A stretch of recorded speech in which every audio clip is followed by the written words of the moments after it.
코로나19로 인해서 함께 모여서 예배를 드리기 힘든 상황이 되었어요. 그래서 매주 토요일마다 한 10분 정도의 메시지를 준비하라고 해요. 비록 떨어져 있지만 영상을 통해서 말씀을 공유하고 서로를 위해서 기도하는 청년부가 되었으면 좋겠어요. 우리가 3주에 걸쳐서 이제 가나의 혼인 잔치의 의미를 살펴봤고요. 오늘은 이제 예수님께서 성전을 청결하게 하시는 내용을 살펴볼 거예요. 오늘 말씀도 이제 한 3주 정도에 걸쳐서 살펴볼 수 있을 것 같아요.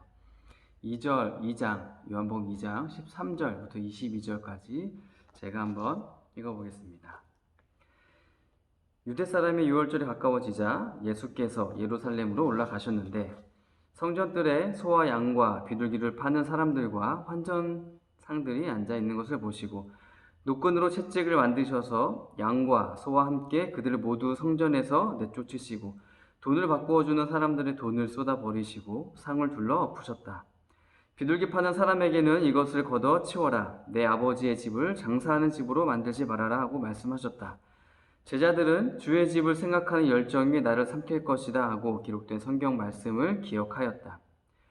유대 사람들이 예수께 묻기를 당신이 이런 일을 하나니 무슨 표적을 우리에게 보여주겠습니까? 하니 예수께서 그들에게 말씀하시기를 이 성전을 허물어라.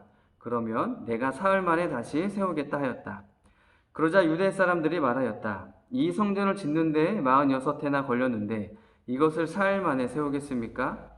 그러나 예수께서 성전이라고 하신 것은 자기 몸을 두고 하신 말씀이었다.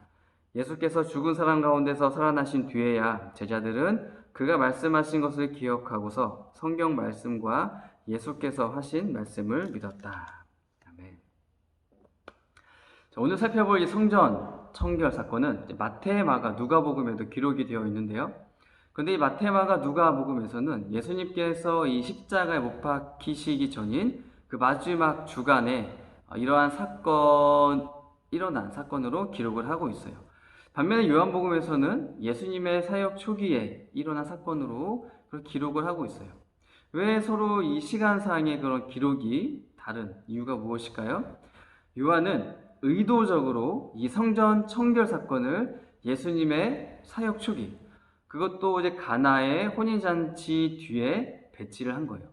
복음서를 보다 보면 경우에 따라서는 이 사건이 일어난 순서에 상관없이 이 복음서를 기록한 저자들이 자신의 그런 신학적인 의도에 따라서 재배치하기도 해요.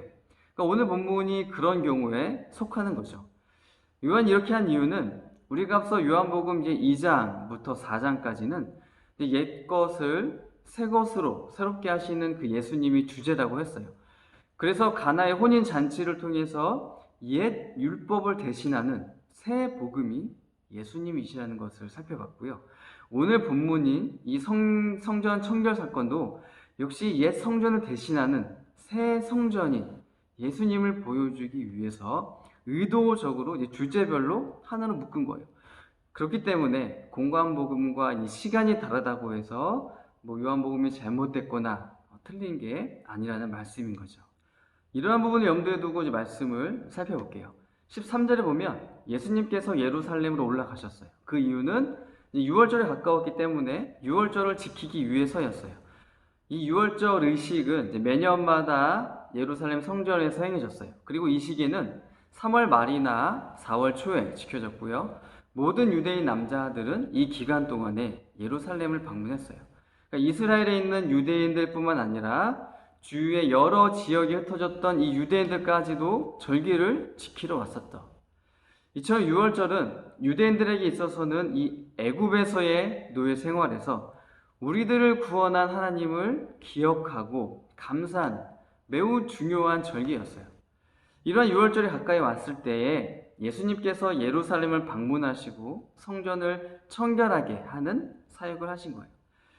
여기서 우리는 한 가지 중요하게 살펴볼 것이 있어요. 예수님께서 이 6월절에 가까운 시기에 예루살렘을 방문하신 것은 결코 우연이 아니라는 거예요. 어떤 의도와 목적을 가지고 6월절 시기에 맞춰서 방문하신 거예요. 그러니까 출애굽 사건에서 6월절은 그 어린 양의 피로 인해서 죽임을 당하지 않고 구원을 받은 것을 감사하고 기념하는 절기예요. 그런데 이제 이 땅에 누가 오신 거예요? 어린 양이신 예수님께서 오신 거예요. 그리고 친히 자신이 제물이 되어 주셔서 그 피로 말미암아 모든 믿는 자에게 구원을 선물로 주신 거예요. 그렇기 때문에 6월절에 가까운 시기에 예수님께서 예루살렘을 방문하신 이유는 뭐예요? 이제는 짐승의 피로 죄 용서를 받을 수 없다는 거예요. 이제는 어린 양이신 예수님을 통해서만 진정한 죄 용서와 구원이 주어진다라는 것을 보여주시기 위해서 6월절에 가까운 때에 예루살렘을 방문하셔서 성전을 청결하게 하신 거예요. 그래서 오늘 본문에 보면 6월절을 뭐라고 표현했어요? 유대인의 6월절이라고 말을 해요. 그러니까 6월절 앞에 굳이 유대인이라고 표현한 이유가 무엇이에요? 유대인이라고 하면은 어떤 게 떠올라요? 율법이 떠올라요. 그래서 오늘 본문에서 유대인의 6월절은 이 율법에 갇혀 있는 옛 신앙을 상징하는 거예요. 그리고 예수님께서는 이러한 율법에 매여 있는 유대인의 6월절을 자신의 죽음을 통해서 새로운 복음으로 바꾸어 주시는 분이시라는 것을 나타내고 있는 거예요. 이처럼 예수님께서는 이 유대인의 6월절을 옛 율법을 새 것으로 복음으로 바꾸어 주셨어요. 그래서 예수님이 우리의 믿음의 대상이 되시는 거예요. 그리고 성전, 교회의 중심과 그 머리가 되시는 거예요. 이 예수님을 온전하게 나의 마음과 나의 삶에 받아들이시는 우리 청년부가 되기를 소망합니다. 잠시 기도드릴게요. 사랑의 하나님, 이런 또 코로나19로 인하여서 힘든 상황 속에서도 함께 영상으로 예배 드릴 수 있게 해주신 것 너무나 감사드립니다. 오늘 또 예수님께서 이 땅 가운데 옛 율법을 복음으로 바꾸어 주시기 위해 이 땅에 오셨다라는 것을 살펴보았습니다. 그 어린 양의 피가 이제는 예수님의 그 십자가의 피가 되어서 그 피로 인하여서 나의 죄가 깨끗이 씻겨지고 하나님의 자녀가 되는 그 은혜를 받았음에 감사드립니다. 그 예수님을 날마다 기억하고 예수님 안에서 살아갈 수 있는 우리 청년들이 될 수 있게 도와주세요. 어렵고 힘든 상황 가운데서도 주님이 힘주시고 위로해 주시고 격려함 주셔서 잘 이겨낼 수 있도록 함께 하시고 붙잡아 주세요. 감사하며 예수님의 이름으로 기도드립니다. 아멘. 코로나19를 함께 잘 이겨낼 수 있도록 서로 격려하고 위로하고 기도하고 사랑하는 우리 청년부가 되었으면 좋겠어요. 그리고 지금 이 시기에 또 많은 교회들이 또 지탄의 대상이 되고 있는데 이럴 때일수록 우리가 그들에게 분노하거나 같이 되갚아 주는 것이 아니라 이제는 우리의 행동으로, 이제는 우리의 삶의 모습으로 진정한 그리스도인의 모습, 이웃을 사랑하는 그런 예수님 같은 모습을 드러낼 수 있는 우리 청년들이 다 되었으면 좋겠어요.